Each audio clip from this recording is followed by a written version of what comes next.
Assalamualaikum warahmatullahi wabarakatuh. Selamat pagi, salam sejahtera bagi kita semua. Kami menghormati Pak Musli, selaku instruktur bayar dari Praba Engineering Service. Iya. Oke, ucapkan terima kasih Pak atas kehadirannya. Bapak bisa melakukan waktu bagi kami untuk melakukan pelatihan.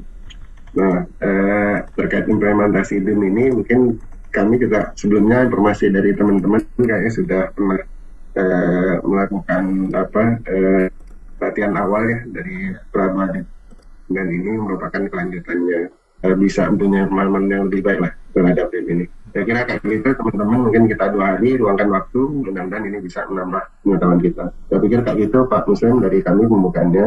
Kami itu cukupkan. Wassalamualaikum warahmatullahi wabarakatuh. Silakan Pak. Warahmatullahi wabarakatuh. Baik, terima kasih Pak Didi dari PLNU IP Nusa Tenggara ya, Timur dan Barat ini ya. Kebetulan waktu kita berbeda, jadi ada selisih 1 jam. Saya buka dulu. Terima kasih. Assalamualaikum warahmatullahi wabarakatuh. Selamat pagi, salam sejahtera rekan semua dari PLNU IP Nusra. Ini kali yang kedua kita mengisi training online ya, tidak memungkinkan mungkin terkait sama waktu pekerjaan, jadi teman-teman menginginkan online. Mudah-mudahan walaupun dengan online ini nanti kita bisa terus sharing. Kalau teman-teman kesulitan, kita ada grup WA alumni, nanti kita bantu, karena belajar software itu tidak bisa langsung mahir, apalagi lewat online ya, nanti harus dipakai lalu terus menerus. Ada kesulitan nanti ditanya, kita siap membantu. Harapannya mudah-mudahan seperti syarat dari pemerintah yang sudah mengadakan semua bangunan negara harus menggunakan software BIM saat ini yang dikeluarkan tahun 2018, diupdate lagi 2021. Mudah-mudahan dengan ini dari PLN juga bisa upgrade. Kami juga sudah melakukan training di beberapa lokasi PLN juga. Alhamdulillah ini untuk yang kesekian kalinya. Terima kasih. Untuk 2 hari ini langsung kami serahkan ke Mbak Lisa. Nanti semua pertanyaan dari awal sampai akhir akan dihandle oleh Mbak Lisa. Nanti setelah jadi grup akan kita hadirkan trainer lain biar bisa saling membantu. Waktu dan tempat langsung kami persilahkan ke Mbak Lisa. Silakan. Baik, terima kasih Pak Musli atas perkenalannya. Bismillahirrahmanirrahim. Assalamualaikum warahmatullahi wabarakatuh. Selamat pagi Bapak Ibu sekalian dari PT PLN OIP Unit Induk Pembangunan Nusa Tenggara. Nah, pada kesempatan kali ini saya ingin untuk memperkenalkan diri kembali. Nama saya Lisa, saya adalah trainer dari Praba Engineering Service, dan nanti selama 2 hari ke depannya kita akan mengadakan training untuk Common Data Environment, CDE, Autodesk Construction Cloud, yang mana nanti hari pertama itu kita akan mempelajari Autodesk Docs, dan nanti hari kedua kita akan belajar Autodesk BIM Collaborate. Nah, sebelum dimulai, nanti kalau misalnya ada pertanyaan ya dari Bapak Ibu sekalian, jangan sungkan, nanti bisa langsung ditaruh di kolom chat, nanti akan dijawab seiring berjalannya training. Nah, nanti kalau misalnya setelah sesi training selesai, kalau misalnya masih ada yang ingin ditanyakan, juga jangan sungkan untuk bertanya di grup chat WhatsApp. Nanti akan dijawab kalau misalnya ada pertanyaan, nanti akan dijawab. Oke. Nah, ini sebelum dimulai, saya ingin menampilkan presentasi mengenai penjelasan Common Data Environment atau yang akan kita gunakan, yaitu Autodesk Construction Cloud. Nah, sebelum dimulai, ini saya akan menjelaskan mengenai agenda training kita ya selama 2 hari ke depannya. Nah, jadi nanti dimulai dari jam 9 sampai jam 4. Nanti kita ada 3 kali sesi istirahat. Yang pertama itu jam 10.15 sampai 10.30, jadi istirahat selama 15 menit.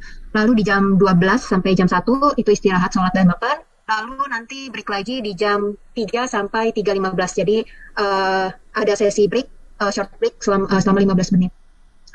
Nah, ini sebelum kita langsung coba websitenya, saya akan menjelaskan sedikit mengenai produk Autodesk Construction Cloud. Nah, Autodesk Construction Cloud ini adalah salah satu produk Common Data Environment, yang mana Common Data Environment ini sudah diatur dari ada peraturannya ya. Jadi sekarang sudah mengharuskan menggunakan Common Data Environment atau platform kolaborasi, yang mana CDA ini secara singkat adalah platform digital untuk kita sebagai pusat informasi. Jadi kita bertukar informasi itu semuanya di Common Data Environment. Nah, dari Autodesk sendiri, Common Data Environment itu disebutnya adalah Autodesk Construction Cloud atau yang biasa kita singkat sebagai ACC. Nah, ACC ini sendiri sebenarnya produknya ada banyak, yaitu yang ada 4, yaitu Autodesk Docs, Autodesk BIM Collaborate, Autodesk Build, dan Autodesk Takeoff. Yang mana selama sesi training 2 hari ke depannya itu kita akan mempelajari 2 produk dari Autodesk Construction Cloud atau ACC, yaitu Autodesk Docs dan Autodesk BIM Collaborate. Nah, ini karena hari pertama ini adalah kita akan menggunakan Autodesk Docs, jadi saya akan menjelaskan terlebih dahulu secara singkat mengenai fitur-fitur yang ada di Autodesk Docs.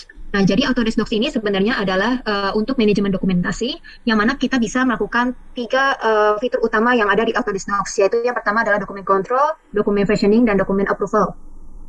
Nah, dokumen control ini adalah kita bisa mengatur atau memegang hak penuh terhadap file-file yang ada di dalam project kita. Jadi kita bisa memastikan informasi yang ada di dalam project kita itu berada di tangan yang tepat. Jadi kita memastikan informasi ini selalu tersinkronisasi dan sesuai. Jadi kita bisa mengatur siapa yang bisa mengakses file-file kita bisa mengatur izinnya. Jadi siapa yang bisa melihat, siapa yang tidak bisa melihat, lalu siapa yang bisa download, siapa yang bisa mengedit, dan lain-lain.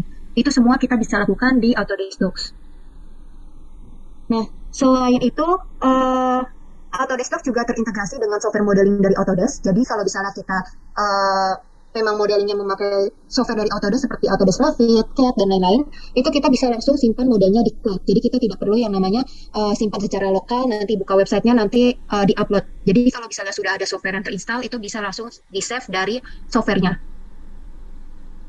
Lalu salah satu fitur dari Autodesk Docs juga 2D and 3D Viewer. Jadi kita bisa melihat file yang ada di project kita, baik itu file dokumen 2 dimensi maupun 3 dimensi, tanpa harus mempunyai softwarenya terinstall di aplikasi kita, di device kita. Jadi kalau misalnya Bapak Ibu sekalian mengaksesnya lewat laptop atau misalnya tablet atau HP, itu nggak perlu yang namanya ada software Revit. Jadi kita bisa langsung buka lewat aplikasi atau lewat browser. Kita bisa langsung lihat isi filenya itu, model 3 dimensinya model apa, terus kita juga bisa lihat dokumen-dokumen 2 dimensinya langsung dari device-nya.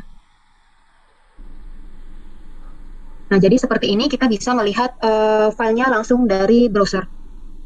Nah, selanjutnya adalah dokumen markup dan issue. Jadi kalau misalnya di Autodesk Docs itu kita bisa berkomunikasi dengan tim terkait menggunakan markup dan issue. Jadi kita bisa menandai dokumen-dokumen yang ada di project kita. Kalau misalnya ada permasalahan, itu kita bisa kasih markup, yang mana nanti kita jadikan isu. Jadi isu permasalahannya apa, kita kasih deskripsi, misalnya dokumentasinya kurang lengkap. Nanti bisa kita serahkan atau kita assign si permasalahan ini harus diselesaikan oleh siapa. Jadi kita bisa langsung kasih tugas ini terhadap tim terkait yang harus menyelesaikan masalah ini. Nah, selanjutnya adalah dokumen review dan approval. Nah, jadi ini salah satu fitur utama juga dari Autodesk Docs. Jadi di Autodesk Docs ini kita bisa mengajukan review. Yang mana review ini berarti kita mengajukan suatu file sebelum di-share gitu ya ke pihak luar. Kita bisa share ke tim internal dulu untuk mendapatkan approval atau persetujuannya. Jadi suatu file sebelum dikirim keluar itu dicek untuk mendapatkan approval atau tanda tangan. Nah, itu kita semuanya bisa atur di Autodesk Docs, seperti alur kerjanya seperti apa, siapa yang nanti bakal nge-review, nanti siapa yang ngasih approval, dan lain-lain. Itu semuanya kita bisa atur di Autodesk Docs. Lalu salah satu fitur juga dari Autodesk Docs yaitu adalah dokumen versioning, yang mana dokumen versioning itu dokumen yang kita upload itu nanti kalau misalnya ada perubahan, misalnya kita sudah mengupload file A, terus ternyata file A-nya ada revisi, terus kita perbaiki, lalu kita upload ulang, maka nanti si Autodesk Docs ini akan mengenali sebagai versi terbaru. Jadi kita dapat history atau track semacam versi 1 seperti apa, versi 2 seperti apa, itu kita mendapatkan history dari versi dokumen tersebut. Lalu sama seperti version dokumen ya, jadi version compare ini, karena kita punya history datanya, perubahan-perubahannya di mana, kita bisa melakukan version compare atau perbandingan antar versi dokumen. Jadi kita bisa melihat perubahannya itu ada di mana saja dan dibedakan berdasarkan visual warna.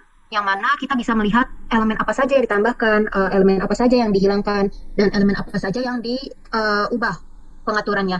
Jadi itu semua sudah tercatat di dalam Autodesk Docs. Jadi kita bisa melihat setiap ada perubahan versi, kita bisa melihat perubahan apa saja yang dilakukan oleh tim kita di dalam project. Nah, yang terakhir adalah force naming standard. Jadi, force naming standard ini adalah salah satu fitur untuk memberikan penamaan standar untuk dokumen yang diupload. Jadi, maksudnya seperti apa?